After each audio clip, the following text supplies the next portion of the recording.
sister secretly hooked up with my fiance on our engagement night, but my family took her side. 5 years later, she's drowning in debt and is begging me for $75,000. So I, 29F, recently got a call from my mother, who I hadn't spoken to in almost 5 years, saying that she needed my help because my sister and her husband had just been through a tragedy. For context, the man who is now my sister's husband was actually supposed to be my husband once upon a time. My sister, 27F, I'll call her Melissa, hooked up with my fiance Lucas, 29M, on the day of my engagement. Lucas and I had been together since college and he proposed to me after almost 5 years of being together. He'd thrown a party for us, to surprise me on the night of our engagement, and I still remember feeling like I was on top of the world until around 10 p.m., when I decided to go out into the backyard for a better reception and caught my sister all over Lucas there. They were making out so passionately, that for the first couple of seconds, they didn't even notice me standing there with my mouth wide open. I couldn't believe that he was doing this to me after almost 5 years of togetherness and on the night of our engagement, no less. When they finally did take note of me, they broke apart instantly, but it was too late. I made a run for it, got into my car, and drove as fast as I could to the nearest hotel that I could find. I was hyperventilating because I was so shocked at what I had witnessed. I was somehow trying to process it and was willing it to be untrue, but then I received a text from Melissa, saying that she was sorry but she was in love with Lucas, and apparently, this had been going on for a really long time now. I was in the hotel room when I received that text and I broke down like never before. After Melissa, Lucas texted me pretty much the same thing and said that he had only proposed because he felt that if he committed to me, then he would be able to push Melissa out of his head. Obviously, that hadn't worked and it made him want Melissa even more. He told me that it wasn't about me, but this was about them and they just knew that they were meant to be. I was just a placeholder in the way for Lucas to finally meet Melissa. I stayed at the hotel for a couple of days and tried to put my act together because I was still feeling crazy and trying to force myself to believe that this was just a cruel prank that life was playing on me. After almost 4 days, I finally went back home. Because I did need to collect my stuff and rejoin work if I didn't want to get fired. When I showed up at home, I realized that my family had been living with Lucas under the same roof, waiting for me to come back. It would almost be touching, had it not been for the circumstances under which I left. Everybody had been trying to text me and get me to respond relentlessly after I disappeared, but I hadn't replied to a single one of those texts. So needless to say, there was a lot of chaos when I finally came back and everybody made it a point to hug me and tell me how glad they were to see me. Even Melissa had the audacity to come to me and give me a giant hug with tears in her eyes when she saw me. I was too disoriented to even react to that and just stood there like a silent statue while everyone clamored around me. Then finally, once everybody had calmed down, I cleared my throat and told them that I was back only to take my things and move out for good. Lucas had just been standing there without a word up until that point. But when I said that I was going to move out, he announced that there was no need for me to leave because he'd already packed his stuff and was going to move in with Melissa, since now everything was out in the open anyway. My family, my parents and my aunt, my dad's younger sister who has lived in the same house ever since her husband passed away, actually had wide smiles on their faces even though there was nothing to smile about, at least not according to me. Melissa was standing beside Lucas in an awkward side hug and looking at me very sadly but still smiling. I couldn't take it anymore and decided to ask my family what the heck were they even smiling about. Because as far as I was concerned, Melissa had just broken up my engagement and stolen my boyfriend of almost 5 years. There was really nothing very funny or sweet about this. My mother chose to speak up at that point and told me that they couldn't go back in time and change the past, but they could accept the future. And they knew that the future had Melissa and Lucas together in it. Granted, it was a relationship that had formed out of cheating and they did feel sorry about it, but they also wanted me to understand and accept that this was for the best. Melissa said that she was very sorry for taking my boyfriend away from me, but she couldn't help falling in love with him. She wished that she could have told me earlier and I didn't have to find out this way. But apparently, they were madly in love and wanted to spend their lives with each other. Then the two of them kissed right in front of me and my mother had the audacity to even wipe a tear from her eye. I snapped and told them that this wasn't supposed to be sentimental or emotional and that what they were doing was disgusting. To my surprise, my family seemed to get annoyed with my behavior and told me that I was being too bratty about the situation. Instead of being happy for my sister, I was making this all about myself and they didn't approve of my behavior. I was stunned by their attitude about this and told them all to get the heck out of my house that very moment. I couldn't, for the life of me, understand how they were defending what Melissa and Lucas had done while making me out to be the bad guy and act as though I was overreacting. My father intervened and told me not to act like a child because these things happen and I should take it in my stride.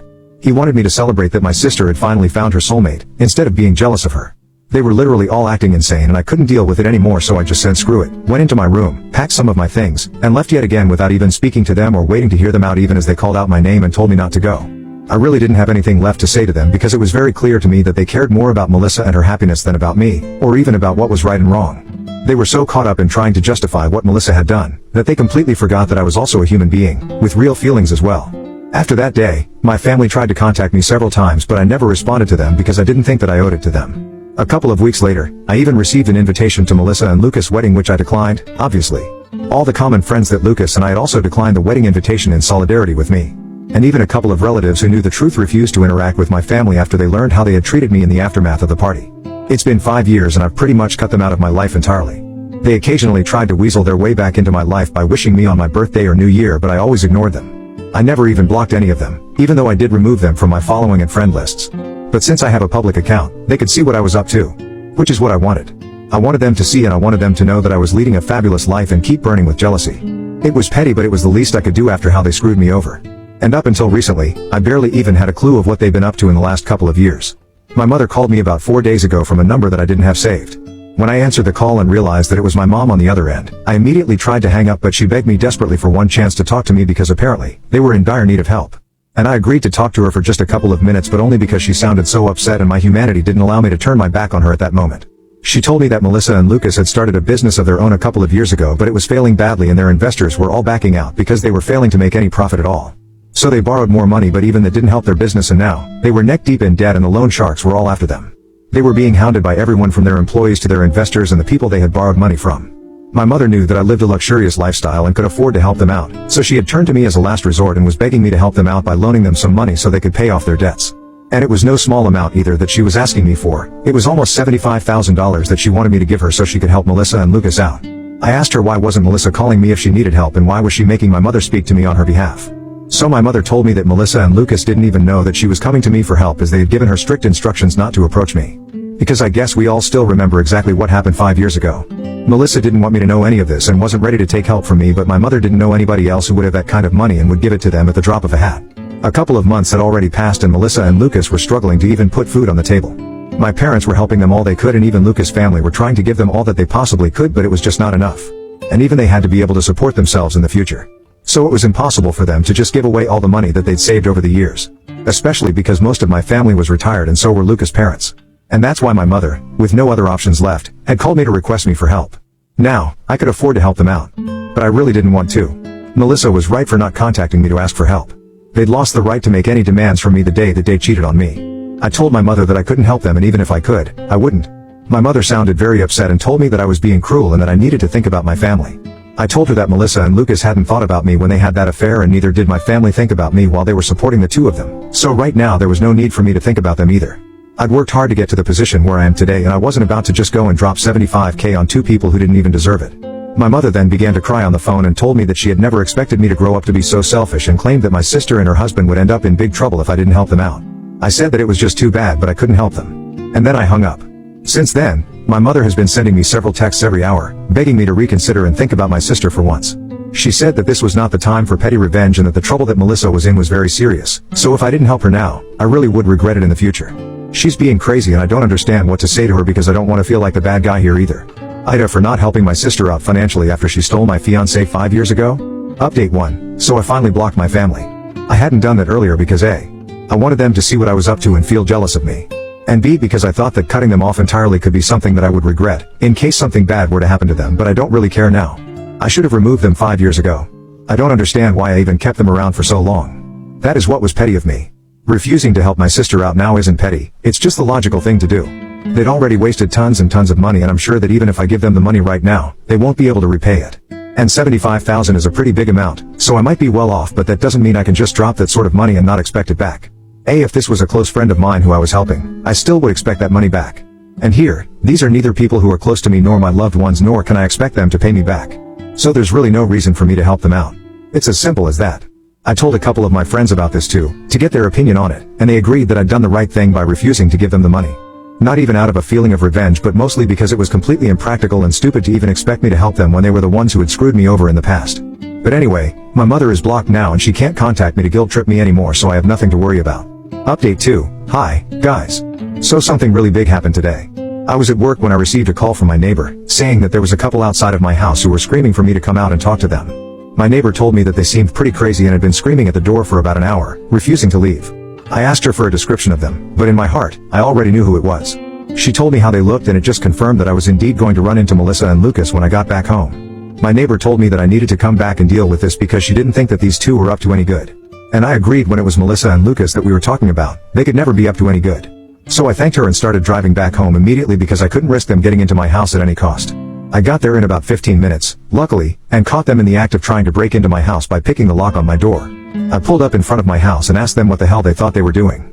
And then I tried to call the police immediately, but Lucas was as quick as lightning and he rushed over to me and knocked the phone out of my hand. Melissa also walked over to me and told me that they were here just to talk and they didn't want anything from me, not at the moment, at least. I told them to make it quick and also said that they shouldn't expect me to invite them inside, so whatever they had to talk about had to be discussed out there in the yard.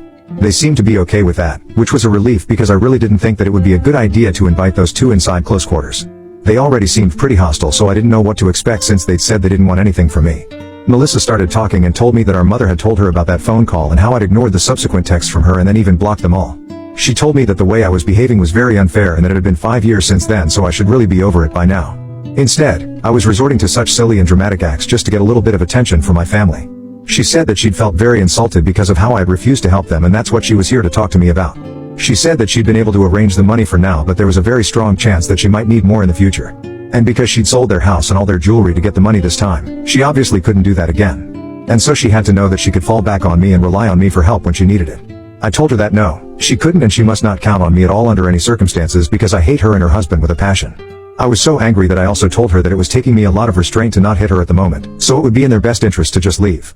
Lucas had the audacity to say that they weren't going anywhere until I signed a document that would confirm that I would give them money in the future whenever they needed it. I mean, it wouldn't even be valid if I was forced to sign it under pressure. I'm pretty sure there are laws against it. And also, they must be insane if they actually thought that they could manipulate me into signing something like that.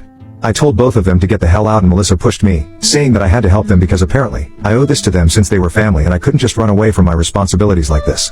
I was shocked that she'd actually pushed me and I was about to slap her, but I controlled the urge to do that because things would only get worse if I got violent. Instead, I decided to grab my phone, which had fallen to the ground when Lucas knocked it out of my hand and made a run for it. I climbed into my car as quickly as I could and then drove off without even bothering to check my rearview mirror. I hadn't bothered to shut off the engine when I had left the car, so it was still running and it didn't take me much time to get a head start on them. Obviously, they were not stupid enough to chase after me on foot, so they just waited there at my house, which was pretty unfortunate. As soon as I was a safe distance away from them, I decided to call the police and tell them what was going on. And then I drove back to my house, just in the nick of time because the police had already arrived within 20 minutes. I filled them in on everything and they arrested and took Melissa and Lucas away. I knew that the charges weren't that serious and they would get off pretty easily. But it was still worth it because at least they were taken away and I didn't have to waste any more of my time with them. It's been a couple of hours since then and I haven't heard from anyone in my family. Which is strange, because I'd figured out that by now, at least one of them would have tried to contact me from some other numbers, but they haven't. So I'm guessing that they're either just over everything and aren't going to try and get under my skin again. Or they're just waiting it out and biding their time so they can contact me later when things are a little less tense. Update 3. Hi. So the last update was about a week ago and I'd honestly started to believe that my family was actually not going to bother me again because I had called the cops on Melissa and Lucas. But I was wrong. Even that didn't stop them from disturbing me yet again, and this time, it was my parents who showed up at my house, asking me if they could speak to me for a moment. This happened yesterday and they seemed a lot less cocky and arrogant compared to Melissa and Lucas, so I let them in. My mother started crying pretty much as soon as she entered the house and told me how sorry she was that she'd ever taken Melissa's side over mine. My father told me that after they learned of Melissa and Lucas being arrested because of their behavior and also that they had physically pushed me, they couldn't bring themselves to look at them the same way and had decided that they were going to cut them off. My mother continued to cry throughout the time that she was here while my father explained that they were apologetic for siding with Melissa in the past when it was actually me who was the victim. While I said that I did appreciate them for finally coming to their senses, but right now it was too little and too late for things to get better. I was used to living my life on my own terms now and I didn't want to go back to putting my family before myself. So as much as I appreciated their visit and apology to me, I really couldn't promise them that I would work on this relationship because I just didn't feel that there was any point in trying to salvage an already ruined relationship. Even if it is with my parents. They protested a little at that point and said that we could fix this if we wanted to. But that was exactly where the problem was. I didn't want to anymore. I just wanted to be by myself, that's all. And I told them I respected their efforts, but I was done here. They seemed a little disappointed, but eventually, they left and asked me if I could at least unblock them so they could keep in touch. I have unblocked my parents, which feels weird, but yeah, I guess that's